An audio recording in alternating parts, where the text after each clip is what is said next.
идва Румен Трифонов. Румен Трифонов, той е много опасен, когато влезе на скорост наказателно поле. Румен Трифонов шутира и топката преминава по край десния страничен стълб на Райсбури. Нова поредна атака на ЦСКА. Малко по-активни в първите минути са футболистите в червено. Днес са водени и от Димитър Пенев и от Адалберт Зафиров. Видяхте тук хубавото включване на Румен Трифонов.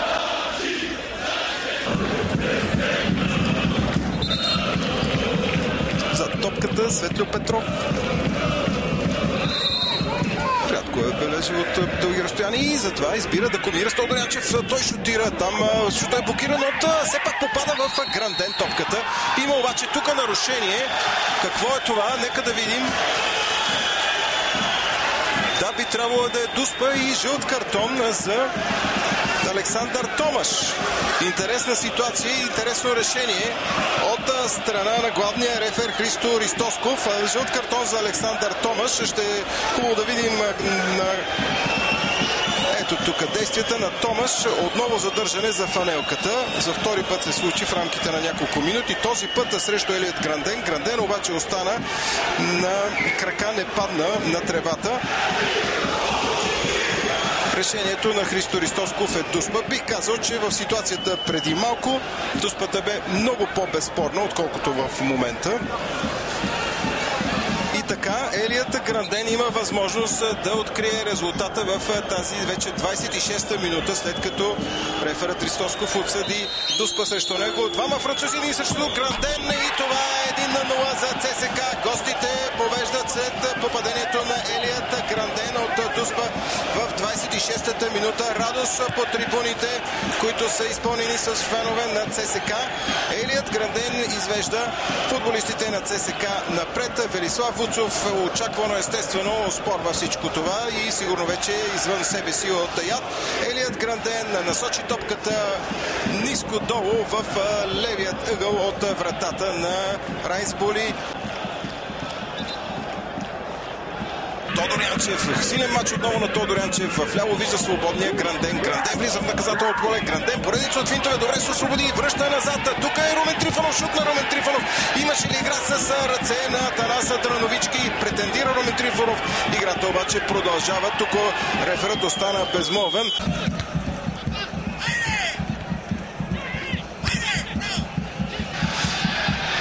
Сега нека да видим Спас Делев. Свободен там е Рунигер. Спас Делев малко се полукоми и това е 2-0 за ЦСКА.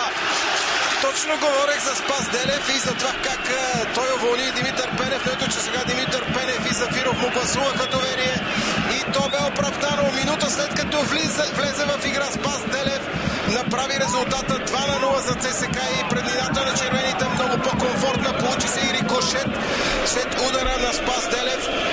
Но точно той подведе вратарят Райсбури и французинът не можа да отрази кълбото. Спас Делев се превръща в много силен шокер за ЦСКА. Още веднъж това, което се случи. Райсбури остана под топката. Тук с неговия сънародник Ренет опита с крак да блокира. След това се получи рикошет, някакъв штроп, който насочи кълбото точно в непокрития гол от вратата на Райсбури. Павле Попара за топката. Центиране много опасно. Иван Караджов се намеси в последния момент, иначе топката отиваше директно към лявата зона от неговата врата. В крайна сметка поздравление за младия вратар на ЦСКА, тъй като виждате, никой не стигна до топката.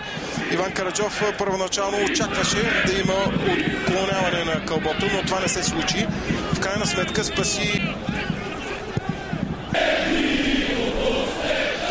Йордан Минев към Гранден. Добре, пази топката Гранден, освободи се. Комбинация с Спас Делев, няма засада. Гранден, финтове на Гранден, Тодор Янчев и това е 0-3. ЦСКА повежда с 3 гола след попадението на Тодор Янчев, но този гол, уважаеми зрители, бе изработен изцяло от Елиот Гранден. Страхотна техника на французина и очертаващ се разгром за тима на Вили Вуцов тук на Средовча купел. Адалберт Зафиров е виновен, е доволен, а пък неговият колега Вили Вуцов се ядосва. Хубав гол и прекрасно изпълнение на Елият Кранден, който си пое топката там между двама, успя да се освободи и след това комбинира с Пазделев. Хитро тук залъга защитата на белите, успя да види нахуващия Тодор Янчев, който отбеляза във втори пореден матч и четвърти гол, ако не се лъжа, през пролетта. Отново по диагонал на около 25 метра от вратата на Иван Караджов. Преди малко спомняте си как топката се разходи и затрудни неимоверно вратаря на ЦСКА. Подобно сега центриране и този път Караджов не можа да реагира. Славия бележи 1-3. Дали няма да се стигне до някакъв обрат в 68-та минута. Павле Попара центрира много опасно и топката не бе парирана от вратаря на червените Иван Караджов. Идентична ситуация, просто копи-пейст от преди няколко минути.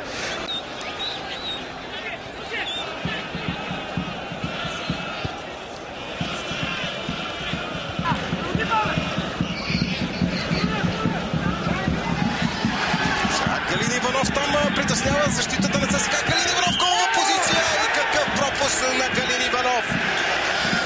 Славия лека по лека за да възвръща своето самочувствие след отбелязания гол. Виждате тук как Апостол Попов бе излъган от Галин Иванов. Много хитро спря топката играчът на Славия.